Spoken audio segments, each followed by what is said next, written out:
Does Depression Make You a Bad Decision Maker? By Ashley Hockenberry, Ashley Sacramento, and Janya Hernandez. In our study, we analyzed the relation between depression and poor decision making. Depression affects the prefrontal cortex, further holding the function of decision making and focus. Depression affects a large population of the United States, with some of the symptoms being suicidal thoughts, weight loss, helplessness, lack of energy, and little to no motivation. Other studies used interview questions in hypothetical scenarios. For example, if placed in a situation where a critical decision had to be made, what would they do? Our study was based on 2 questionnaires, one focused on depressive symptoms and the other on factors that influence decision making. This study aimed to allow others to understand a significant influence on the decisions they make. Our group believed that depression causes poor decision making. Methods. Participants received a link by email, which included the consent form, R2 surveys, and a debriefing that mentions depression and suicide. Only individuals 18 years or older could participate. Friends, family, and students at Westfield State University served as our participants. We had to classify participants as being depressed or not, so we used the Hamilton Depression Rating Scale, a multiple-item questionnaire used to assess symptoms of depression. An example question of this is on the poster. Statements on the survey are worth a certain number of points, depending on how the participant answers.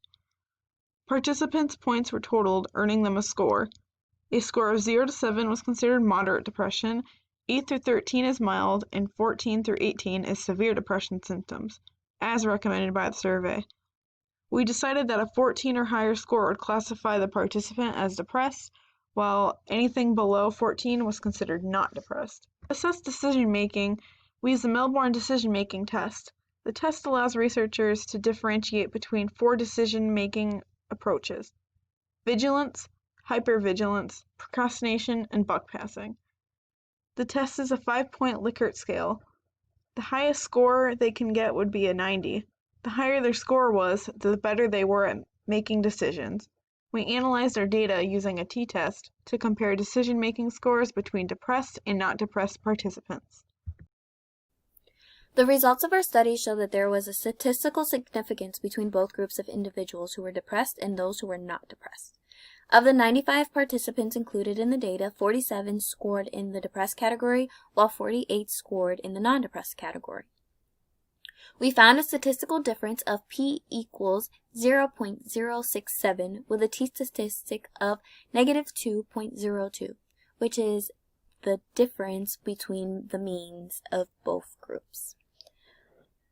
Individuals in the depressed category scored an average of 56.75 in the Melbourne Decision Making task, while in comparison, individuals in the non-depressed category scored 60.167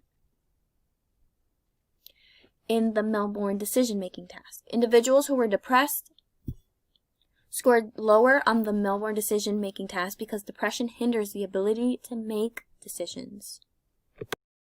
The depressed participants scored lower on the Melbourne Decision Making test than the non-depressed participants, which supported our hypothesis.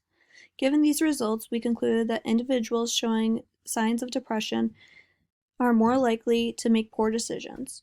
Since we know that depressive symptoms lead to poor decision making, we would like to see further research in this area of study. The next question we ask is what specific type of decisions are more likely to be made by people with depressive symptoms. It would be beneficial to determine what specific decisions people need to avoid when depressed, making it so that our community can think and respond better towards these specific decisions. Based on our results, we hope that people educate themselves and are aware of how their depression may affect their life decisions. We would like to acknowledge the help of Dr. Princey Quadros Manella for her expertise, to the IRB for accepting our application to conduct our study, and to our participants who volunteered for our study. Their participation is what made our results possible.